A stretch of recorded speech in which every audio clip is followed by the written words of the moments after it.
Surabaya itu diambil dari kata kasirul bahi. Surabaya itu diambil dari kata kasirul bahi. Dari kata kasirul bahi. Apa? Rahasia yang terselubung.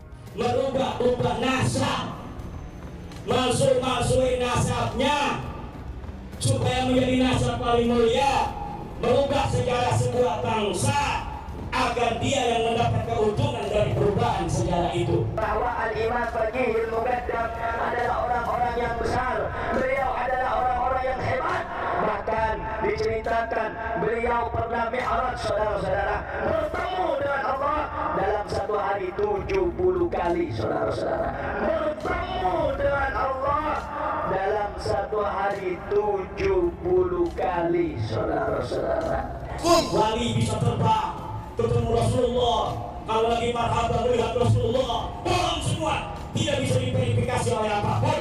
Bohong semua, tidak bisa diverifikasi oleh apapun, tidak bisa diverifikasi oleh Google Map.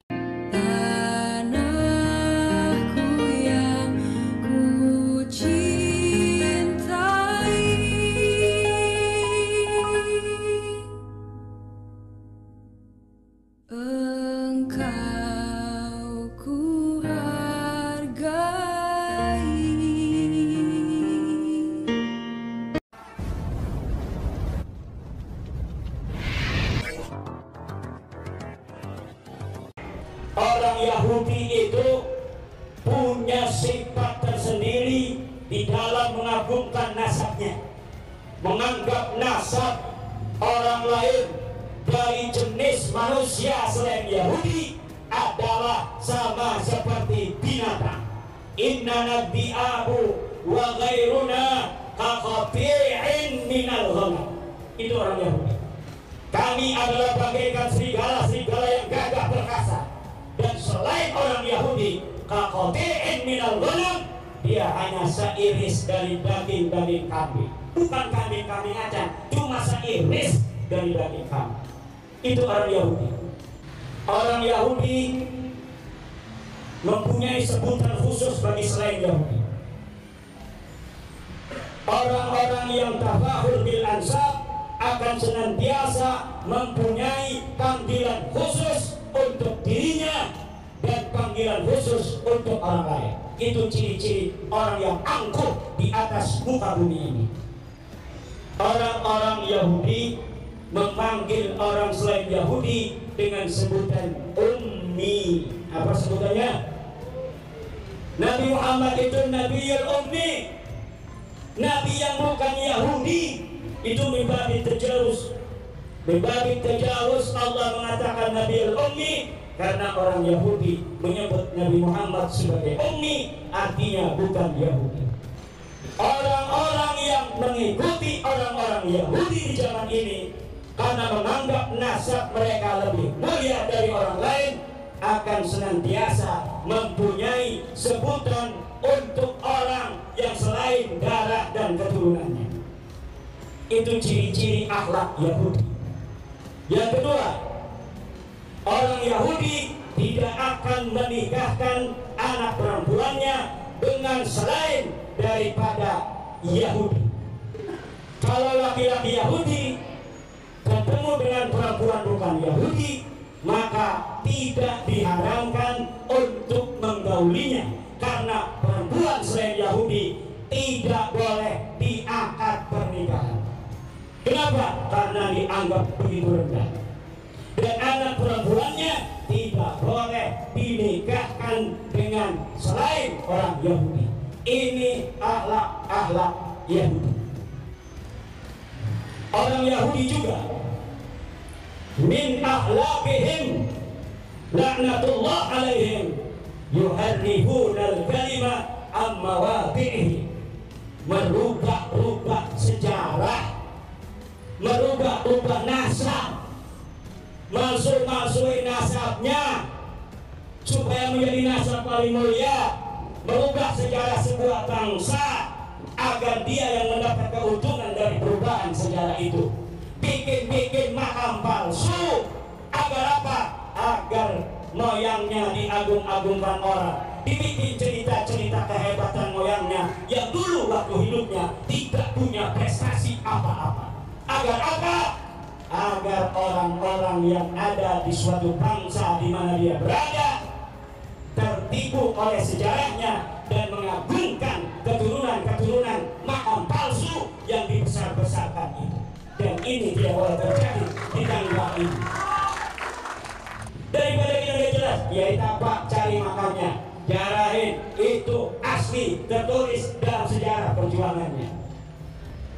Jangan-jangan orang-orang gondrong juga kagak ada yang pernah baca kalau di gondrong ada pahlawan yang banyak.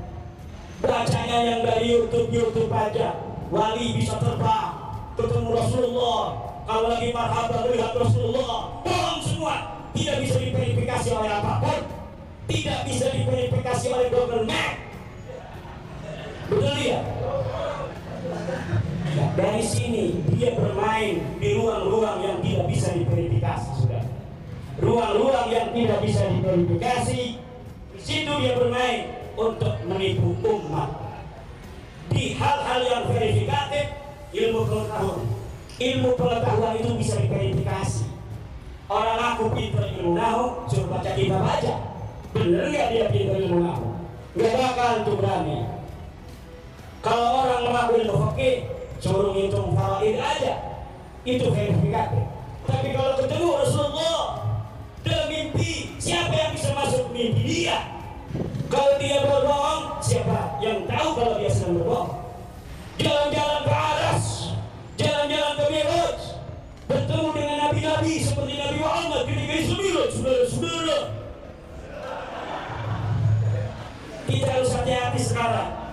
Halu-halu demikian masuk ke otak-otak manusia. Ulama-ulama yang faqih, ulama-ulama yang alim ditinggalkan. Kenapa? Karena dia tidak berani berbohong.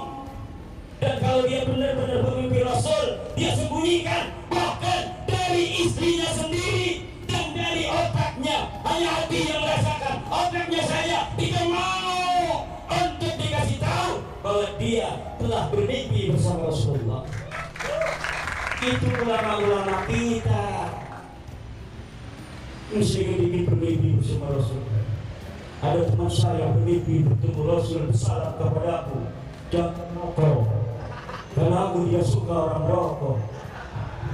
Dia percaya. Itu perawinya siko apa takdur, siko apa mungkar. Tapi dia yakinnya aja karena itu bisa diceritakan pada orang-orang banyak. Bisa untuk mencari pengikut-pengikut yang bodoh-bodoh. Dan ini sudah tidak bisa dibiarkan, saudara. Sebenarnya ini Kiai Mahnus bisa jadi sudah bertemu dengan Rasulullah, tapi dia tidak mau mengatakannya. Betul ya? Bisa jadi. Kalau ditanya sekarang, enggak bakal ngaku. Kiai kita begitu, saudara. Dapat ahwal dari Allah. Ahwal itu akan bekerja dalam hati apabila belum dikatakan.